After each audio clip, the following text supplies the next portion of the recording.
Hello everyone, welcome to our channel. ఈరోజు మనం general స్టడీస్లో భాగంగా అంటే జీకే నెక్స్ట్ ఎకానమిక్ రిలేటెడ్గా కంపల్సరీ ఎగ్జామ్లో వచ్చే టాపిక్ నవరత్న కంపెనీలు, మహారత్న కంపెనీలు అండ్ మినీరత్న కంపెనీలు. కంపల్సరీ ఇక్కడ నుంచి క్వశ్చన్ వస్తుంది కాబట్టి ఈ టాపిక్ని చూసుకోగలరు. Okay, start. ప్రభుత్వ రంగ సంస్థలను కేంద్ర ప్రభుత్వ రంగ సంస్థలు, ప్రభుత్వ రంగ బ్యాంకులు, రాష్ట్ర ప్రభుత్వ సంస్థలు అని విడదీస్తారు. కేంద్ర ప్రభుత్వ ఆధ్వర్యంలోని సంస్థలను కేంద్ర ప్రభుత్వ రంగ సంస్థలు అంటారు. ఇవి భారీ పరిశ్రమలు, ప్రభుత్వ రంగ సంస్థల మంత్రిత్వ శాఖ ఆధ్వర్యంలో పనిచేస్తాయి. వాణిజ్య సామర్థ్యం, సామాజిక బాధ్యత అనేవి లక్ష్యాలతో వీటి నిర్వహణ కొనసాగుతుంది. కేంద్ర ప్రభుత్వ రంగ సంస్థలకు లభించిన ఆర్థిక స్వయం ప్రతిపత్తిని అనుసరించి మినీరత్న, నవరత్న, మహారత్న అనే 3 రకాలుగా విడదీశారు. అంటే నవరత్న అండ్ మహారత్న అండ్ మినీరత్న అనే 3 రకాలుగా వివరించారు. అవి ఏంటివి అనేది ఫస్ట్ నవరత్న అంటే ఆభరణం అని అర్థం. దీన్ని 1997లో ప్రవేశపెట్టారు. నవరత్న హోదా పొందాలంటే వరుసగా 3 సంవత్సరాల నుంచి లాభాలు ఆర్జిస్తూ సగటున 1000 కోట్ల లాభం రావాలి. రుణాల వడ్డీ చెల్లింపులో వైఫల్యం చెంది ఉండొద్దు. నిర్వహణ ఖర్చుల కోసం బడ్జెట్ కేటాయింపులపై ఆధారపడతారు. ప్రభుత్వం సూచించిన 6 సీజీల్లో 100 మార్కులకు 60 మార్కులు రావాలి. నవరత్న హోదా పొందడానికి అది మినీరత్న హోదా పొంది ఉండాలి. ఇప్పటివరకు 26 సంస్థలు నవరత్న హోదాను కలిగి ఉన్నాయి. నెక్స్ట్,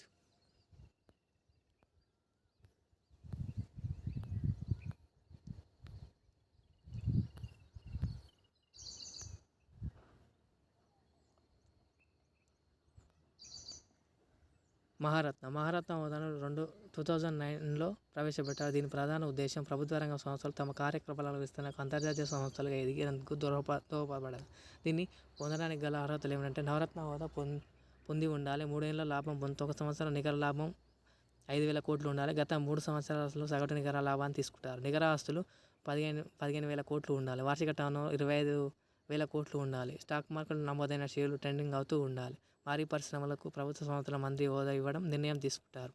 ఓకే, నెక్స్ట్, మినీరత్న హోదాను 1997లో సృష్టించారు. వరుసగా 3 సంవత్సరాలు లాభాలు పొందుతూ లాభం 30 కోట్లు దాటితే మినీరత్న 1, 30 కోట్ల కంటే తక్కువ ఉంటే మినీరత్న 2 హోదాలు ఇస్తారు. ఇవి కూడా రుణాల చెల్లింపులో వైఫల్యం చెందరాదు.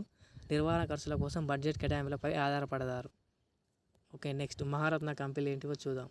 భారత్ హెవీ ఎలక్ట్రికల్స్ లిమిటెడ్, భారత petroleum corporation limited, coal India limited, gas authority of India limited, Hindustan petroleum corporation, Indian oil corporation limited, national thermal power corporation limited, oil and natural gas corporation, power finance corporation limited, power grid corporation of India, steel authority of India limited, rural electrification corporation limited, oil India limited, Hindustan aeronautical limited.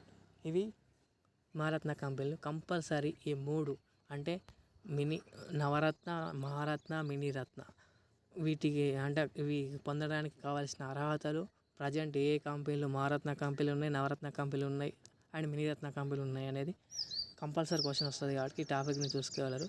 Okay, thank you.